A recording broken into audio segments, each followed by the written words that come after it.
olhos com colírio, para que vejas. Eu repreendo, castigo a todos quanto amo. Sê, pois, zeloso, arrependa-te. Eis que estou à porta e bato. Se alguém ouvir a minha voz, abrir a porta, entrarei em sua casa, com ele cearei e ele comigo. Ao que vencer, lhe concederei que assente comigo no meu trono, assim como eu me assentei com o meu Pai no seu trono. Quem tem ouvido, ouça o que o Espírito diz às igrejas. Meu querido, estamos diante de uma revelação bíblica. Sabemos que o livro de Apocalipse é o livro da revelação. Sabemos que foi escrito pelo apóstolo João na ilha de Patmos. Era o último apóstolo a qual restava depois dos martírios, depois da perseguição que se dava naquela época, no tempo da igreja primitiva, onde muitos apóstolos foram cerrados ao meio, outros decapitados. E João, ali nesta ilha, também tentaram, um rei muito cruel, tentou também tirar a vida de João, mas não era, porque Deus ainda tinha algo na vida de João, ainda não era tempo de João ser assassinado, de ser morto. Então o Senhor não permitiu. Esse rei, a Bíblia vai dizer que primeiro ele esquenta uma chapa, a crueldade do rei, ele esquenta uma chapa bem quente, pega o apóstolo e coloca. Quando ele coloca, lança o apóstolo nessa chapa para fritá-lo, a Bíblia diz que Deus esfria a chapa. E Deus guarda o seu servo de ungido. Mas o rei ainda não se contentando com isso, a Bíblia vai dizer também que ele pega um tacho de azeite e ele ferve aquele azeite. Aquele azeite, quando aquele azeite está bem quente, bem fervendo, ele pega o profeta novamente para lançá-lo aquele azeite. Quando ele torna a lançá-lo novamente, Deus esfria aquele azeite e nada acontece. Mas João, ele, em meio a todas essas lutas, em meio a todas essas perseguições, em meio a essa adversidade, João, ele não desanima. João, ele não deixa se esmorecer. João, ele não se esfria na fé e também não fica morno, parado, estabelecido. Ele continua convicto do que Deus tinha a fazer na sua vida. Mas o rei ainda não satisfeito, já que não conseguiu matá-lo, aí ele leva a esta ilha, onde era uma ilha exilada, uma ilha, por isso chamada Ilha de Patmos, onde ali tinha feras, animais selvagens, era um lugar onde não tinha acesso, onde a pessoa ficava ali, condenado, até esperar a morte. E João, ali nesta ilha, veio a palavra do Senhor dizendo: João, eis que eu tenho uma revelação para você, João. Eu quero que você escreva, João, 7 cartas à Ásia. 7 cartas. Ele pede para que João venha escrever 7 cartas às igrejas. E uma dessas igrejas é a igreja de Laodiceia. A qual se encontrava no período onde o governo da cidade ia muito bem, meu querido. Laodiceia era uma igreja muito rica, uma igreja muito próspera. Aonde Laodiceia ela fabricava, na sua época, ela tinha um chamado colírio. Ela fabricava nessa cidade, por isso ela também fabricava linhos, fabricava roupas. Por isso Deus ele falou: eu aconselho que de mim compre o colírio para que unja os seus olhos. Aconselho que de mim compre roupa para que tampa a vergonha da tua nudez. Ela fala também a respeito de água de morno, porque em Laodiceia também havia. Não tinha água própria ali da Laodiceia, então vinha lá do monte, lá da montanha, jorrava ali, quem mora, por exemplo, no sítio, sabe que quando há uma dificuldade de água, ele faz alguns canais de água para que a água corra até o ponto que ele necessita da água. E ali naquela água de uma montanha saiu uma água quente e da outra saiu uma água fria, e ali misturavam-se a água. Então se tornava uma água morna. Então por isso que Deus ele usa essa comparação para que a cidade possa entender o que Deus estava falando para com eles. Então Deus usou uma clareza para que eles entendessem do que eles tinham ali. Por isso Deus usa esta revelação, Deus dá esta revelação a João ali na ilha de Páscoa. Aí ele fala, João, ele fala primeiro, olha, o anjo da igreja, eis que eu sei as tuas obras. Eis que eu sei as tuas obras. Aí ele disse, olha, eu sei ao anjo da igreja, que está em Laodiceia. Escreve isto dizendo amém. A testemunha fiel, verdadeira, o princípio da criação. Deus está falando à igreja. Aí Deus vai falar, olha, eis que eu sei as tuas obras, que nem és frio e nem quente. Tomara que foras frio, que foras quente. Assim porque és morno e não és frio, nem quente, vomitar-te-ei da minha boca. Deus chega ao ponto de falar à igreja de Laodiceia, tomara que eles fossem quentes, porque eles não estavam quentes. Ele disse, olha, tomara que fosse quente ou frio, mas vocês não estão nem quente nem frio, vocês estão mornos.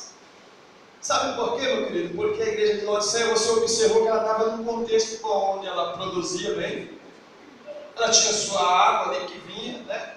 De longe ela tinha seu próprio governo, onde ela produzia vestes, produzia colírio, e ali ela tinha sua própria indústria. Uma cidade onde ela tem bastante indústria, ela está bem próspera. Mas esse povo, ele era o povo de Deus. Esse povo era um povo de Deus, mas quando eles começaram o seu governo e tudo bem, eles começaram a se esquecer. Por isso Deus escreve isso a João, para que ele mande essa carta à igreja, para que o povo se voltasse para Deus novamente. Porque quando as coisas estavam indo tudo bem, eles se acomodaram. Eles iam na igreja, mas já não se preocupavam mais em adorar a Deus com intensidade. É como nos dias de hoje, para nós pegarmos um exemplo, você lembra da história de Abraão? Quando Abraão, ele vai cultuar o Senhor Deus ao monte, oferecendo o seu filho como sacrifício no altar, ele ia cultuar a Deus. Mas você observa como que Abraão se prepara para este culto. A Bíblia diz que Abraão, ele levanta de madrugada, e ali Abraão, ele pega a lenha, ele pega o jumento, ele pega o cutelo, ele pega os seus servos e caminha ainda 3 dias para o lugar onde ele iria cultuar o Senhor. Você observou para onde Abraão estava indo? Abraão estava indo para um culto ao monte para sacrificar seu filho. Quem aqui já foi no monte? Quantos gravetos você não pode se achar no monte? Quantos pedaços de madeira para fazer uma fogueira? O monte não é subir em cima de um prédio onde ali está tudo limpo, tudo belo. Ali tem mato, ali tem árvores. Ali tem lenha suficiente para você fazer um fogo. Se você observa que Abraão levou de casa. Abraão acordou de madrugada, preocupado com o culto que ele iria fazer à noite. É o que nós, a igreja do Senhor, é o período da qual a igreja de Laodiceia estava vivendo. Talvez você diga, não, pastor, você está errado. Nós estamos vivendo uma crise agora, é uma crise aí mundial. Como você pode dizer que nós estamos vivendo parecido com a igreja de Laodiceia? Eu queria se eu perguntar aqui, quantos não comeram hoje? Tenho certeza que todos comeram. Todos se alimentaram, porque todo dia o Senhor lhe dá um pão na mesa, como um maná, não lhe deixa faltar. Deus cuida de você, Deus zela em você. Aí nem você murmura, aí nem você reclama, Senhor, só isso. Lamando que a sério. Glória a Deus, aleluia, Jesus. Mas Deus cuida. Deus tem cuidado. Então você observa que Abraão, ele saiu de madrugada. Ele preparou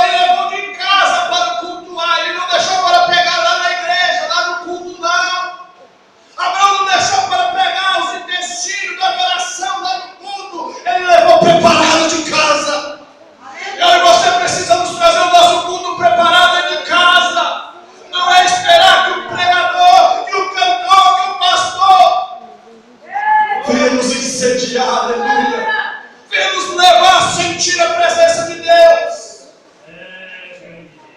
Porque isso é individual.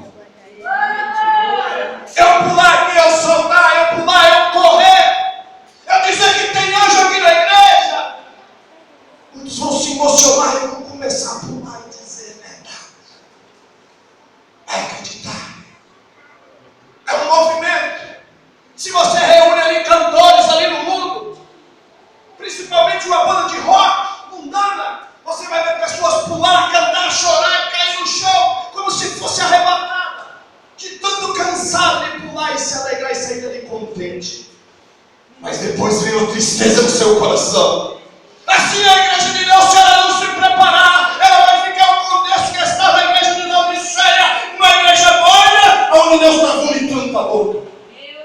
Uma igreja que não ora mais, uma igreja que quer tudo na mão, uma igreja que não quer pagar o preço, que quer tudo fácil. Mandu que a sé, minha mandúria da Simin, aleluia, meu Deus, Santa Rabaga, Suriante, que amando. É, Jesus. Você vê que Abraão não, meu querido, Abraão saiu preocupado. Eu vou para o culto, adorar meu Deus. Eu preciso estar preparado. Eu preciso levar lenha para preparar o holocausto, aleluia, para preparar o altar, para eu adorar o meu Senhor. Ele não ficou esperando pegar lá na igreja, lá no monte, não. Ele já foi de casa. E ainda que o sacrifício, ainda que a adoração dele era seu filho, aquele qual ele mais amava, mas ele não negou para Deus. Você tem negado muito menos para Deus, meu querido. Você tem negado o seu tempo para Deus. Você arruma tempo para tantas coisas, mas não tem tempo para evangelizar. Você tem tempo para fofocar na casa da vizinha. Você tem tempo para falar mal do seu líder, mas você não tem tempo para falar do amor de Jesus. Você está no contexto igual a igreja de Laodiceia.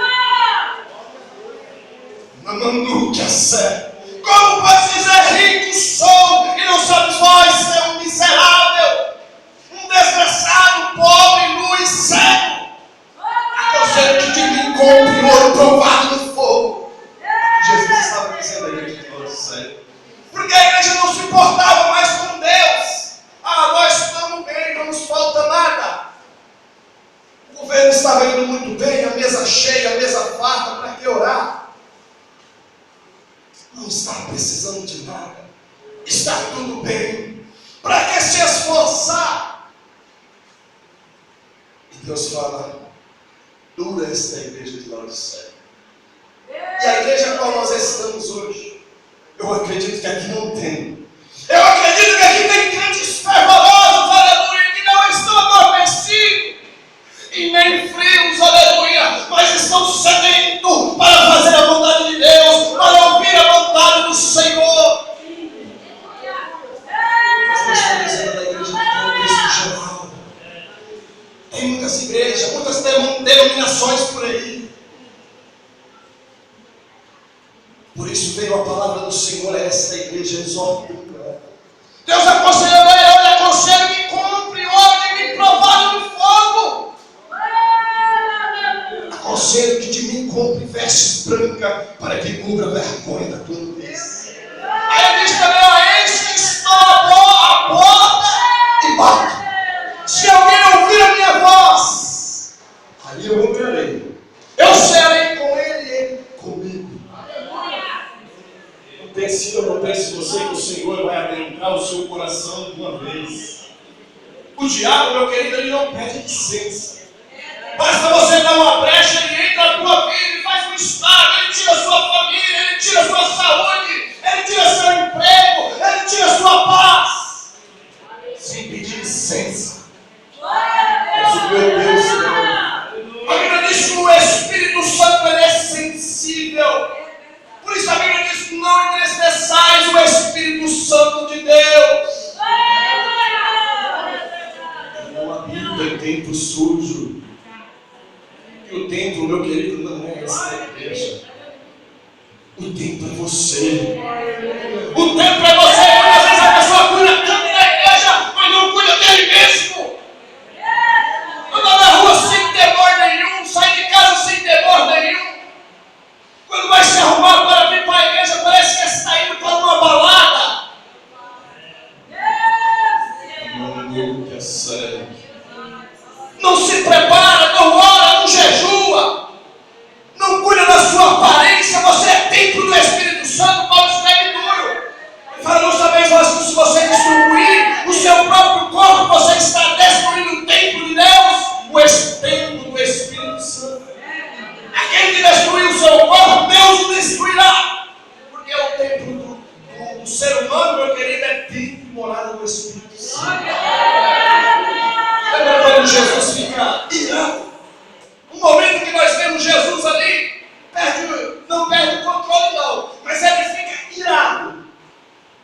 E ele pega um chicote e vê aqueles homens mercenários vendendo ali, prestando dinheiro dentro do templo de Deus, e ele fica furioso, batendo neles, chutando eles para fora. O Senhor diz: ó, nunca mais.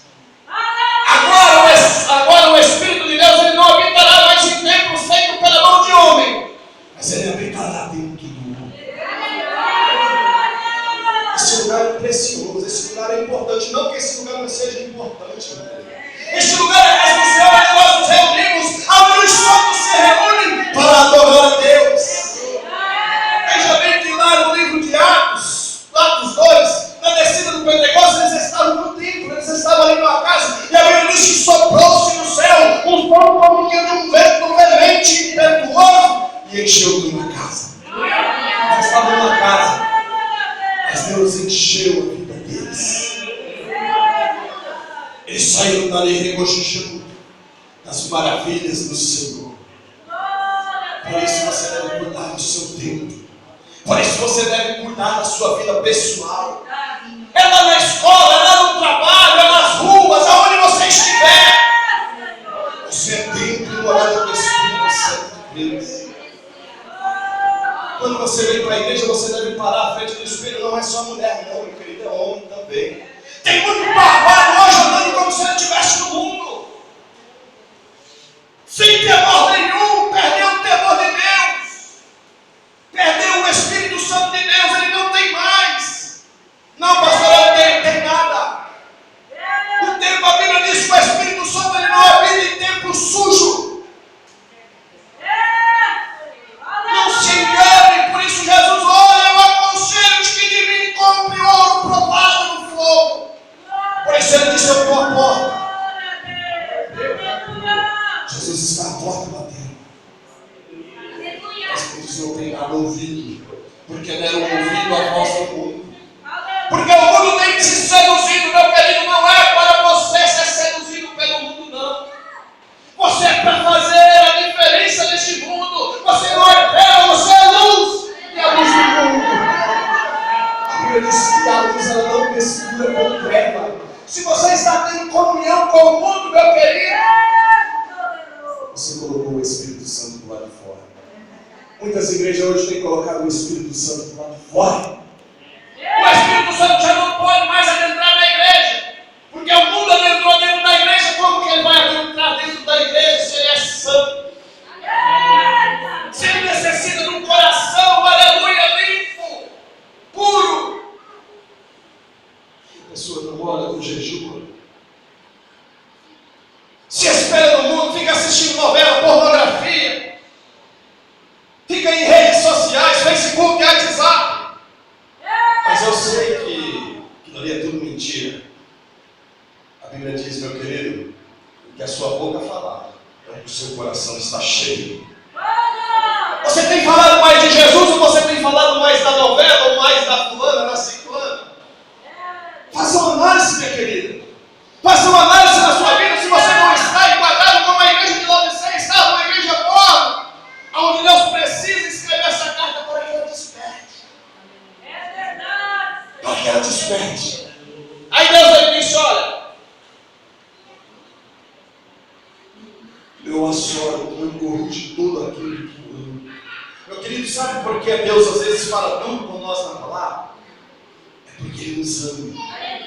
No livro de Hebreus ele fala assim: ó, eu assoro e corrijo todos aqueles que eu tenho por filho, como filho. Porque qual o filho está sem disciplina, ele não é filho, mas ele é bastardo.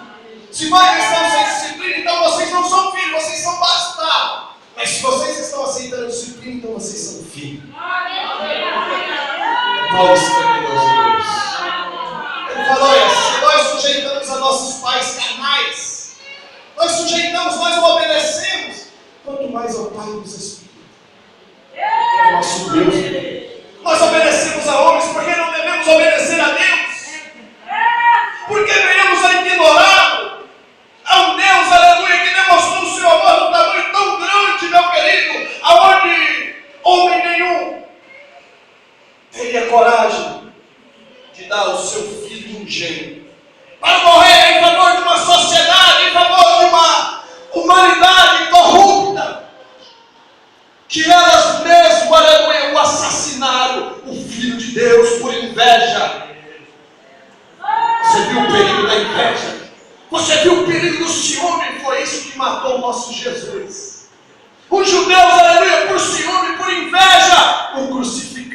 sua cruz no madeiro. E o livro de Isaías, no capítulo 53, ele diz que verdadeiramente ele foi levado ao matadouro e como uma ovelha muda, ele não abriu a sua boca. E verdadeiramente ele levou sobre si todas as nossas dores e enfermidade, e o castigo que nos traz a paz estava sobre ele. E pelas suas pisaduras nós fomos sarados. Segundo o tamanho do amor de Deus para com a sua vida. Meu querido, olha que vier uma porta, olha que vier um prato de lentilha para roubar a sua comunhão. Você lembra que Jesus passou por você lá no Calvário? Você lembra que Jesus fez por você lá na cruz do Calvário? Aleluia! Nós éramos desprezados, aleluia! Nós éramos desgarrados como ovelhas mudas sem pastores. E Ele deu a sua vida por nós. Ainda que nós não merecemos. Quantos aqui andavam lá no mundo perdido, uma vida de sofrimento, e hoje está aí uma vida de paz, de gozo na alma. Nós não merecemos, mas um dia Ele olhou para nós com misericórdia, aleluia. Mas nós não podemos nos esquecer do que Jesus fez por nós. A igreja de Laodiceia havia se esquecido, meu querido. Porque o governo ia bem, tinha dinheiro à vontade, não faltava nada. Quantos de nós não somos assim? Quantos estamos bem empregados? Trabalhamos a semana inteira de segunda a segunda. Temos só o domingo para vir na igreja, muitas vezes. É normal trabalhar, meu querido. Não é pecado, devemos trabalhar. Mas devemos valorizar muito mais a casa do Senhor do que o nosso trabalho. Trabalhamos de segunda a sábado, só temos o domingo para vir na igreja. No domingo verde nós viemos na igreja e nós dissemos: eu estou cansado. Trabalhei a semana inteira. Vou passear, vou no shopping. Semana que vem eu vou no culto. A quem estamos priorizando? Você está entendendo? Isso era a igreja de Laodiceia. Por isso Deus estava vomitando ela da boca. Pai, Deus falou: estou a ponto de te vomitar. Por isso Deus estava aconselhando ela para que comprasse ouro dele, provado no fogo. Por isso Deus estava aconselhando a igreja que comprasse veste dele, para cobrir a vergonha da nudez dela.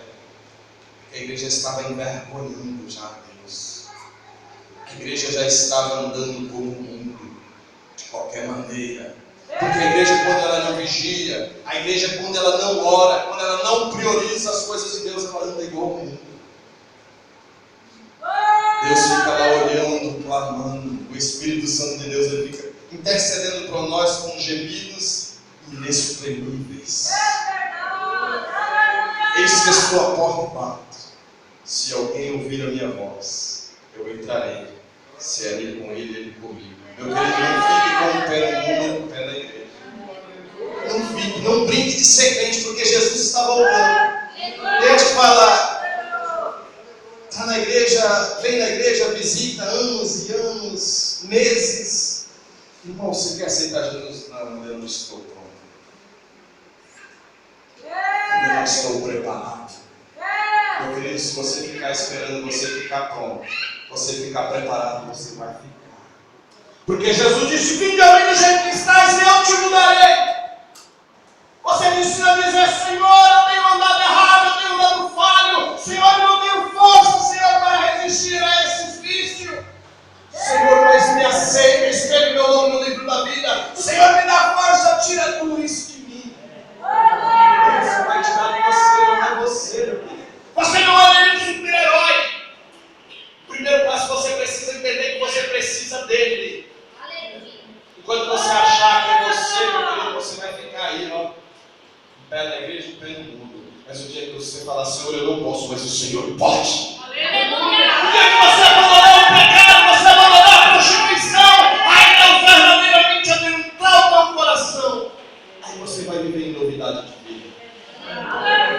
Mas você precisa entender. Era isso que Deus queria na igreja lá do céu, que ela se rendesse a Ele, que ela se entregasse a Ele, mas ela não se entregava. Dizia, ela estava morta, amortecida, não faltava nada. Ela ia à igreja. Você acha que a igreja de Laodiceia não ia à igreja aos tempos? Ela ia. Mas não tinha fervor. Mas não tinha mais temor. Mas não tinha mais prazer. Porque se hoje você parar de orar, nós vamos perder o prazer de vir na igreja. Nós vamos perder o desejo de ouvir a palavra do Senhor. Nos dias de hoje, quantas igrejas já dizem? Hoje o culto foi uma bênção. Irmão, quem pregou lá? Não teve mensagem. Mas não teve mensagem, o culto foi uma bênção. Nós pulamos, o cantor pregou, o cantor cantou, e todo mundo chorou, caiu no chão, aquela coisa. Priorizando as coisas que edificam a carne, mas não edifica o espírito. A palavra do Senhor, é a oração, é a renúncia. Agora você precisa ser para que Deus possa reinar na nossa vida. Eu quero te convidar de pé com muito carinho. Eu quero orar pela tua vida. Se você tem andado assim, esta é a noite que Deus te chama para você. Faz um concerto comigo. Deus, Ele quer mudar a história da sua vida. Ele quer que você, quando você chegar neste ponto, você vai ficar ansioso, não vê a hora do Senhor falar com você através da palavra. Deus quer que você venha voltar ao primeiro amor, aquele que você chegava na porta da igreja, a igreja não estava nem aberta ainda, você estava ansioso para que ela abrisse, para que você dobrasse seu joelho para falar com o Espírito. E quando você está lá na sua casa tomando banho, você diz, oh, glória a Deus, aleluia. Tomando banho, glorificando a Deus. Senhor, abençoa o culto hoje. Usa o pregador, usa o cantor, usa o pastor. Senhor, fala comigo. É isso que Deus quer fazer na tua vida. Não deixa que a adversidade, aleluia, prepare a sua caminhada. Jesus disse que no mundo nós teremos aflição, mas tem de bom ânimo porque Ele venceu e vocês também venceram. Os tempos de hoje fica pregando só mar de rosa, não, meu querido, a Bíblia diz. Escute bem, a Bíblia diz que a mesma adversidade que vem para nós cristãos, a mesma tribulação, a mesma adversidade também vem para o ímpio.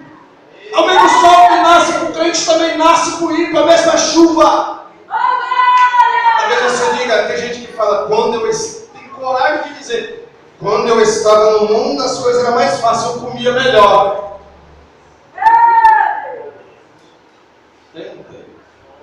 Você viu, meu querido? Mas é engano, é mentira de Satanás. Deus, Ele tem o melhor de você nessa terra. Mas você também não está isento de dificuldade, de luta. Por isso Paulo escreve, considerai aquele que suportou na cruz. Considerai Jesus.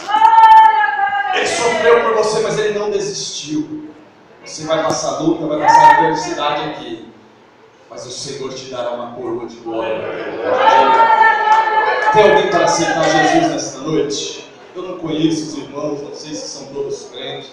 Se tiver alguém afastado, meu querido, não deixe essa oportunidade passar.